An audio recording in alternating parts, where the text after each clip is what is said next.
Hello students, how are you all. I hope कि आप सभी बहुत अच्छे होंगे और आप सभी ने जो पिछला चैप्टर है वो अच्छे से कंप्लीट कर लिया होगा। So now let's move into the chapter number 17 and the chapter name is letter writing. So इस चैप्टर में हम जानने वाले about the letter writing. Okay, so here first given is introduction part. Letter writing is an essential skill. Letter writing जो है काफी ज्यादा important skill है। Despite the prevalence of emails and text messages, everyone has to write letters at some point. मतलब कि हमें emails भी दिया गया, टेक्स्ट मैसेजेस भी दिए गए हैं, पर तब भी सबको लेटर्स जो है वो लिखना चाहिए। ठीक है। Letters of complain, job applications, thank you letters, requesting changes और making suggestions, the list goes on and on. अब लेटर्स जो है बहुत ही अलग अलग टाइप के होते हैं। कुछ होते हैं कंप्लेन, कुछ जॉब एप्लीकेशन के, कुछ थैंक यू लेटर्स होते हैं। ठीक है। Now let's see types of letters. Letters में भी classified as follows. First one is informal और personal letter. These letters are written to friends, relatives and acquaintances. अब ये जो इनफॉर्मल लेटर होते हैं, जिसको हम पर्सनल लेटर भी बोलते हैं, ये लेटर हम लिखते हैं अपने फ्रेंड्स को, पेरेंट्स को, ठीक है, रिलेटिव्स को। Okay, now next one is formal letters and business official letters. These letters are written to firms, heads of education institutions, newspaper officials, professionals and to people not known personally. अब ये letter जो है इनको हम formal letter बोलते हैं, business official letter बोलते हैं। क्यों? क्योंकि हम ये लिखते हैं किसी फर्म को, हेड ऑफ एजुकेशन इंस्टीट्यूशन को, न्यूज़पेपर ऑफिशियल्स को, एडिटर को, प्रोफेशनल्स को। ठीक है। As these letters are impersonal, the language used is courteous, simple and clear. They are short, dignified and precise. अब फॉर्मल लेटर में जो लैंग्वेज यूज होता है वो काफी ज्यादा फॉर्मल लैंग्वेज यूज किया जाता है। ठीक है। Now next is social letters and invitation letters. These letters can be personal or officially depending on the person they are addressed to or the occasion on which they are written. अब ये जो letter है ये हम लिखते हैं, like it can be personal, ये personal form में भी हो सकते हैं या फिर ये official भी हो सकते हैं, डिपेंड करता है person में which they are addressed to or the occasion which they are written. Okay.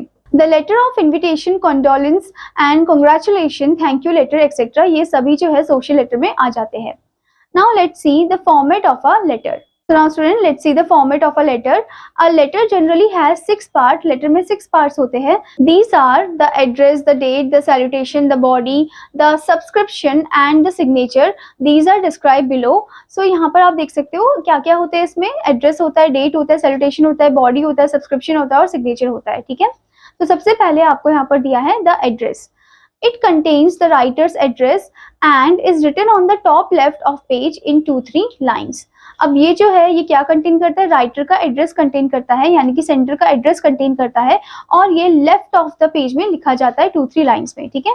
जैसे कि आप यहाँ पर देख सकते हो, एड्रेस आपको दिया है क्लिंटन मार्ग भवन, गांधी रोड, न्यू दिल्ली, फिर आपको पिन कोड दे रखा है। ठीक है, ये एड्रेस है।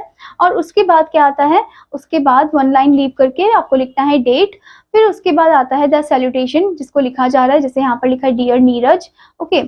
फिर उसके बाद आता है बॉडी ऑफ द लेटर, जिसमें आप स्टार्ट करते हो I hope this letter finds you in the best of your health. Okay. फिर उसके बाद आता है लास्ट पार्ट में, that is the subscription, your sincerely, your lovingly, your faithfully, your obediently. Okay. और सिग्नेचर में आता है the signature of the writer. ठीक है, मतलब कि जिसने लिखा है उसका नाम आ जाएगा यहाँ पर। Okay. The address of the person to whom the letter is addressed is written on envelope. और जिस पर्सन को आप लेटर लिख रहे हो उसका एड्रेस आपको कहाँ पर लिखना है? एनवेलप में लिखना है। ठीक है। So here comes the date. Leave 1 line after writing the address of the writer and write the date on which the letter is written on left side in any of the following format. आपको क्या करना है? Address को लिखने के बाद आपको एक लाइन को छोड़ना है और उसके बाद आपको डेट को लिखना है। ठीक है। और वो भी लेफ्ट साइड में होना चाहिए, जैसे कि आप यहाँ पर देख सकते हो। डेट को लिखने का तरीका भी स्टूडेंट आपको शॉर्ट फॉर्म में नहीं लिखना है। ठीक है। आपको डेट लिखना है तो इस तरीके से, ऑल फॉर्मेट्स आर करेक्ट। ठीक है। जैसे कि आप देख सकते हो जनवरी 1, 2001, मतलब पूरा इलेबोरेट करके लिखना है। ऐसे ही 1 जनवरी 2001 या फिर 1 जनवरी भी लिख सकते हो, 1 जनवरी 2001 भी। ठीक है। So it should be noted that the name of the month should be written fully. पूरा लिखना है नाम जो है महीने का। That is write January instead of Jan. ठीक है। Jan की जगह आपको जनवरी पूरा लिखना है। ठीक है। Now here comes the salutation part. In the letter given above, the salutation used is dear Neeraj. अब लेटर जो अभी हमने ऊपर पढ़ा है उसमें salutation क्या दिया है? डियर नीरज दिया है। ठीक है। The form of salutation varies from person to person depending to whom the letter is written. मतलब जो form of salutation होता है वो vary करता है person to person, डिपेंड करता है कि किसको हम लेटर लिख रहे हैं। ठीक है। जैसे कि to friends and family members के लिए हम dear mom, dear Arjun et cetera ऐसे करके लिखेंगे। टू बिजनेसमैन के लिए हम डियर सर्स ऐसे करके लिखेंगे, या रिस्पेक्टेड भी लिख सकते हैं। नेक्स्ट वन, टू ऑफिशियल्स के लिए हम respected sir, respected madam et cetera इस फॉर्म में लिखेंगे, ठीक है। Now let's come to the body. It is the main part of the letter, ये बहुत ही ज्यादा मेन पार्ट है लेटर का। It should be classified into 3 major paragraphs, ये 3 मेजर पैराग्राफ में क्लासिफाई करना चाहिए, जैसे कि the introduction, introducing the subject of a letter, जो इंट्रोड्यूस करता है सब्जेक्ट लेटर का। फिर आता है description, describing the letter's content, describe करता है लेटर के कंटेंट को। और फिर आता है conclusion, containing a polite wish, जो कि पोलाइट विश को कंटेन करता है। Now here comes the subscription part. It is written to the left, ये भी लेफ्ट में लिखा जाता है, below the body of the letter के नीचे। It is a courteous leave taking before the letter is ended, एक courteous leave होता है ये, ठीक है। It must correspond to the salutation, okay, जैसे कि टू रिलेटिव्स के लिए आप लिखोगे yours affectionately, your affectionate son, brother etc। To friends के लिए आप लिखोगे yours sincerely, your sincere friend etc। To strangers के लिए आप लिखोगे, तो स्टूडेंट टू स्ट्रेंजर्स के लिए आप लिखोगे बिजनेसमैन और ऑफिशियल योर फेथफुली, स्ट्रेंजर मतलब जैसे बिजनेसमैन या ऑफिशियल हो गए तो योर फेथफुली लिखोगे। टू न्यूज़पेपर एडिटर के लिए आप लिखोगे योर्स ट्रूली, ओके। और फिर उसके बाद आता है the signature, below the subscription the signature of the writer is written, यानी कि बिलो द सब्सक्रिप्शन के नीचे आपको सिग्नेचर लिखना है राइटर का जिसने वो लेटर को लिखा है, ठीक है। Now student before moving further here comes the note. These days no punctuation marks are used at the end of the line while writing the address, the date, the salutation and the subscription. अब आजकल क्या होता है कि कोई भी punctuation mark को हम यूज नहीं करते हैं लाइन के एंड में, जब भी हम एड्रेस लिखते हैं, डेट लिखते हैं, सैल्यूटेशन या सब्सक्रिप्शन लिखते हैं, ठीक है। Now student here you can see specimen of informal letter. Informal letter के आपको कुछ एग्जांपल दे रखी है, जैसे कि एग्जांपल नंबर 1 है, write a letter to your friend congratulating him on getting admission IIT. आपको अपने फ्रेंड को लेटर लिखना है, ठीक है, और कांग्रेचुलेट करना है कि उसे एडमिशन मिल गया आईआईटी में, ठीक है। तो आप लेटर को स्टार्ट करोगे सेंडर एड्रेस से, जो लाइक सेंड कर रहा है एड्रेस को, ओके, जो लिख रहा है, जैसे कि आप यहाँ पर देख सकते हो B57/204 नागलोई दिल्ली, फिर डेट लिखा है यहाँ पर, फिर उसके बाद dear Vaibhav, I am exceedingly happy to hear that you have got admission into your dream college for which you have been really working hard for past 2 years. Please accept my congratulations on your admission. Your hard work has really paid off. I am pretty confident that you will excel in your studies at IIT as well and will bring laurels for your family. You have fulfilled not only your but your parents' dream as well. I send you my best wishes for a new beginning in your life. I pray that you may rise to greater heights in future as well. Yours sincerely, Sonia. तो आप देख सकते हो letter की body कैसे किस तरीके से लिखी गई है, और उसके बाद आता है आपके सैल्यूटेशन 1 पॉइंट, ओके। सो उसके बाद क्या आता है स्टूडेंट आपका सब्सक्रिप्शन पॉइंट, और फिर आता है सिग्नेचर, ठीक है। Now the next example is example 2, write a letter to your father asking for money for an upcoming educational tour organised by your school. तो आपको यहाँ पर इनफॉर्मल लेटर लिखना है, अपने पापा को लिखना है, ठीक है। उनसे आप कुछ एजुकेशनल टूर के लिए आप कुछ मनी मांग रहे हो, ठीक है, जो कि कौन ऑर्गेनाइज कर रहा है, स्कूल ऑर्गेनाइज कर रहा है। So it will be like Mother Teresa High School, Nainital, Himachal Pradesh, then date over there. फिर उसके बाद Dear Father, I hope this letter finds you in the best of your health. आप देख सकते हो स्टार्टिंग ऐसे हुई है। You will be glad to know that my examinations are over and I have again topped my class.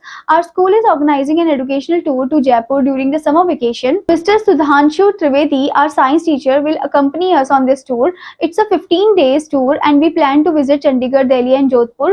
In Jaipur, we plan to stay for a week. We plan to visit Jaighar Fort, Jal Mahal, City Palace and the famous Albert Hall Museum.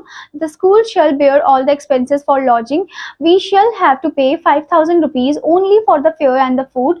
Dad, it is a great opportunity for me to learn and enjoy along with my friends. Kindly send me rupees 5,000 for the trip. I sincerely hope you will send the money for this educational tour. Yours affectionately, Priya.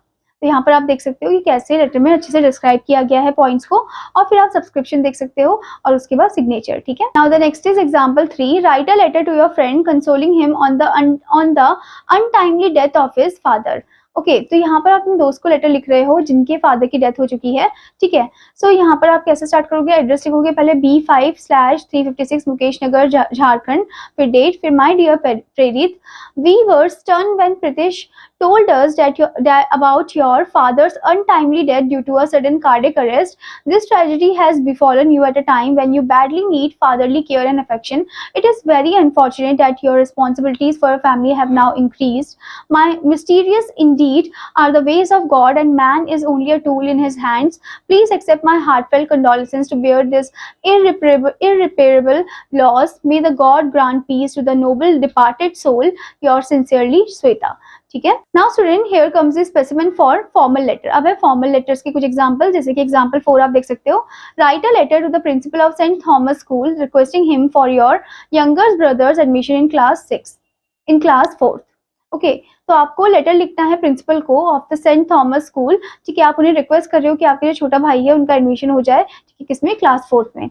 तो आप यहाँ पर देख सकते हो, address लिखोगे पहले आप D12/87 सेक्टर 7 रोहिणी दिल्ली, फिर उसके बाद आएगा डेट, फिर उसके बाद स्कूल का एड्रेस आएगा, यानी कि रिसीवर का एड्रेस आएगा the principal Saint Thomas school sector 2 Rohini, respected sir. फिर उसके बाद आप बॉडी ऑफ द लेटर लिखोगे, I hereby request you to consider my younger brother Mithun, age 9, for enrollment to your school in 4th standard. Your school has a good reputation in the city. I am confident that by attending your school, he will be prepared better to face life's challenges and to achieve his dream. So I kindly request you to consider my brother as a bright student. Thank you very much for your kind attention. We look forward to hear from you. Thanking you, yours faithfully, Akash Mathur. Now the next example is example 5. Write a letter to the editor of a daily newspaper regarding the poor condition of cleanliness in your locality. The locality dustbin is in front of your house.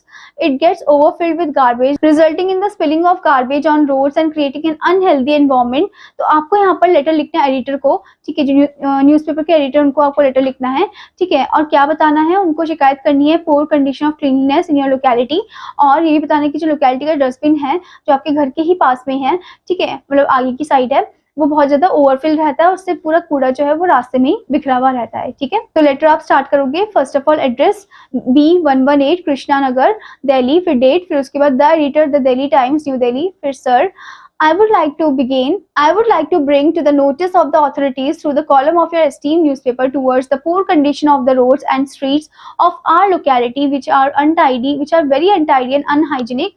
तो यहाँ पर आप देख सकते हो पहले शिकायत का बताया गया है. ठीक है, the public dustbin in Krishna Nagar are not being taken care by the connected authorities. They get overfilled too quickly, resulting in the spilling of garbage all over the road, making them stink very badly. This has created a very unhealthy and unhygienic environment in our surroundings. They have become place for mosquitoes to breed, which makes it awful for anyone to pass through the streets. The concerned authority should woke up and take effective remedial steps, otherwise some epidemic may break out, leading to great loss of life. Yours faithfully, Harmanpreet Kaur. Okay, तो यहाँ पर आप देख सकते हो कि ऐसे formal language use किया गया है यहाँ पर. ठीक है, तो आई होप स्टूडेंट कि आपको लेटर राइटिंग बहुत अच्छे से समझ में आ गया होगा. तो आपका होमवर्क है कि आपको एक बार फॉर्मेट में गो थ्रू करना है और एक्सरसाइज को भी अच्छे से कंप्लीट करना है. आपको लेटर लिखना है both formal and informal one. Okay, now student, I will meet you in another class, and then student take care. Bye bye.